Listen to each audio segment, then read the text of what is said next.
नमस्कार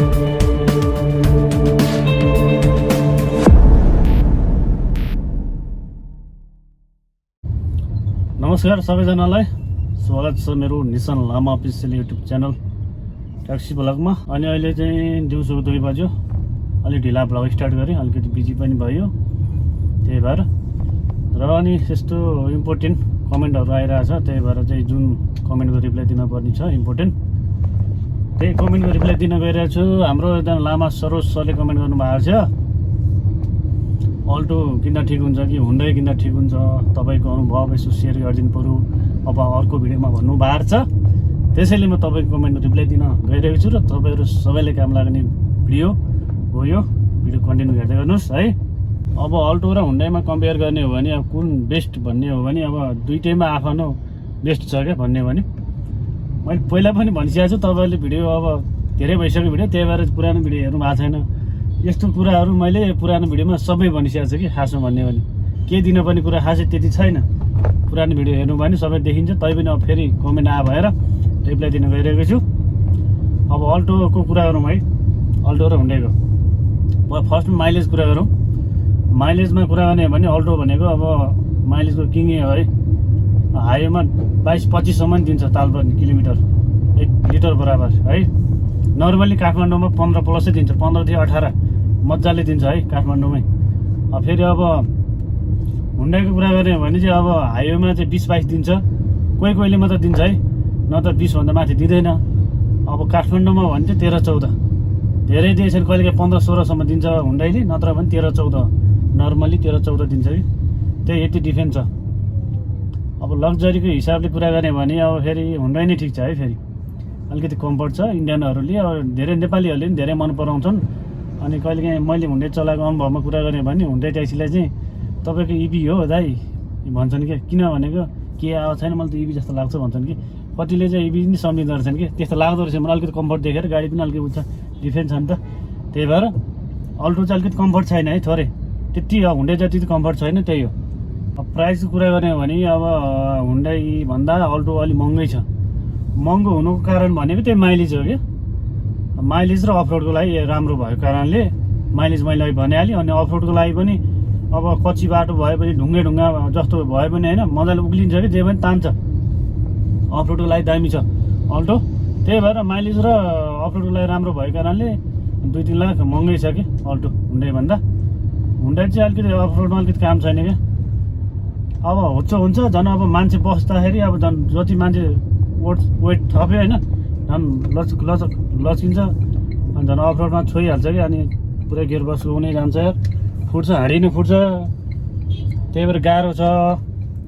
हुन्डाई चाहिँ अलिकति काम छैन अफरोडमा, त्यही हो। हुन त हामीले अफरोडमा पनि धेरै ठाउँमा लिएर गएको हो, तर बचाएर लिएर जानुपर्छ, धेरै गाह्रो हुन्छ क्या।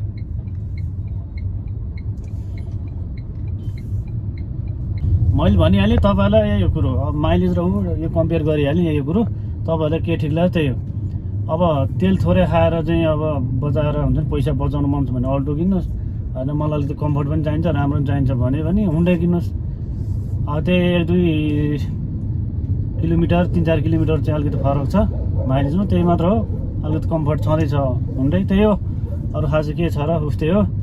प्यासेन्जरहरूले चाहिँ प्रायः जस्तो चाहिँ अब बुझ्नेहरूले भनौँ न अलिक लग्जरी अलिकति कम्फर्ट खोज्ने भने चाहिँ अल्टो छोडेर चाहिँ हुन्डाईलाई चाहिँ धेरैले एक्सेप्ट गर्छन् कि। मेरो अनुभवमा मैले त्यत्रो चलाएँ नि त। धेरै जस्तो चाहिँ इन्डियनहरू विदेशीहरूले चाहिँ हुन्डाई ट्याक्सीले मन पराउँछन् कि। बुकिङमा नयाँ अनलाइनमा गर्दाखेरि टक्क लगाएर हुन्डाई ट्याक्सी आउने बित्तिकै चाहिँ एक्सेप्ट गरिहाल्छ कि, त्यही हो। मलाई पनि मेरो पर्सनल हिसाबमा भन्यो भने त्यही हो। अब अफरोडको यात्रा गर्ने छ भने चाहिँ अब अल्टो लिँदा ठिक हो होइन, नत्र भने काठमाडौँ भ्यालीमा चाहिँ अब काम पनि कमाउने हो भने अब हुन्डाई ठिक लाग्छ मलाई।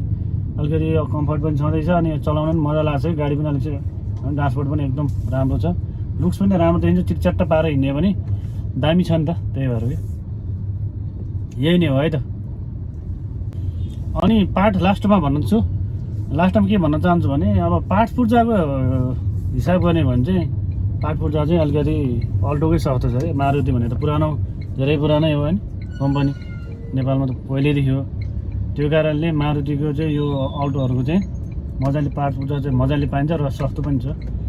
हुन्डा पनि मजाले पाउँछ, नपाउने चाहिँ होइन, तर अलिकति महँगो छ, थोरै महँगो हो, त्यस्तो साह्रो महँगो नि होइन है। फेरि बम्पर सम्पर जहाँ फुट्यो नि जहाँ 3000 आउँछ, 3500 4000मा आउँछ कि पछाडिको अगाडि बम्परहरू। अल्टोको चाहिँ 2700 3000 त्यस्तै हो कि, त्यति महँगो चाहिँ छैन। जस अब ट्याक्सीको लागि चाहिँ अब राम्रो हो। अब यो अब टाटाको अहिलेको नयाँ गाडीहरू त दह्रो पर्छ यार, 7 जान्छ 7। अहिले नयाँ छ र पो त बनाउनु पर्छ, भोलि पुरानो भएछ त्यहीमा अर्काले ठोक्ने, आफूले ठोक्यो भने बनाउनु पर्दा दह्रो खर्च छ है, महँगै छ, त्यही हो। ल मैले भनिहालेँ यही हो। अब बाँकी अझ केही कुरा छुट्या नि हुनसक्छ, अब कमेन्ट गर्नु होला, रिप्लाई दिउँ ल। अनि फेरि अरू कमेन्टतिर जाउँ। हाम्रो एकजना सरले कमेन्ट गर्नुभएको छ, भिडियो कसरी गर्नुहुन्छ मोबाइलबाट भनेर भन्नुभएको छ। अब के गर्नु नि, अब एउटा हातले गाडी चलाउने, एउटा हातले चाहिँ टक्क लगाएर मोबाइल समाउने भिडियो गर्ने, त्यही हो, अरू के गर्ने हो र। त्यही भयो, गोब्रो सोब्रो छैन, मोबाइलबाट गर्ने गरेको छु। कति साथीहरूले गोब्रो किन्नु के किन्नु पनि भन्नुहुन्छ, अब यो जस्तो चलिरहेको त्यसैले चलाउनु पऱ्यो नि, किन चाहिँ गर्नु पऱ्यो र, होइन र। त्यही हो। अहिले चाहिँ म खाजा खान जाँदैछु, त्यही भएर यसो खाली समय भएर चाहिँ मैले कमेन्ट रिप्लाई दिन भ्याएँ, नत्र त्यही त नि टिप छैन यतिर, टिप नभएर तनाव, कहिले फेरि भाइला त्यो जाममै जाम भ्याइँदैन। त्यही भएर हो आज टिपै लगाएको छैन, पैसा कमाउनु सकेको छैन, हिजो पनि कमाउनु सकिएन, आज पनि त्यस्तै होला जस्तो छ। गाडी गुडेखेन यार 2 बज्यो, दिउँसोको 2 बज्यो, भर्खर 42 किलोमिटर गाडी गुडा यार, थेट। अनि के को पैसा कमाउनु सकिएन साथी हो, पैसा कमाउन सकिएन, पैसा रेट पनि लो छ, के गर्ने। अर्को लास्ट कमेन्ट पढौँ, रिप्लाई दिउँ है। अब नयाँ ट्याक्सी आउँछ आउँदैन, पेट्रोल ट्याक्सी भनेर भन्नुभएको छ। यसो तालमेल हेर्दा त आउला जस्तो लागेन मलाई।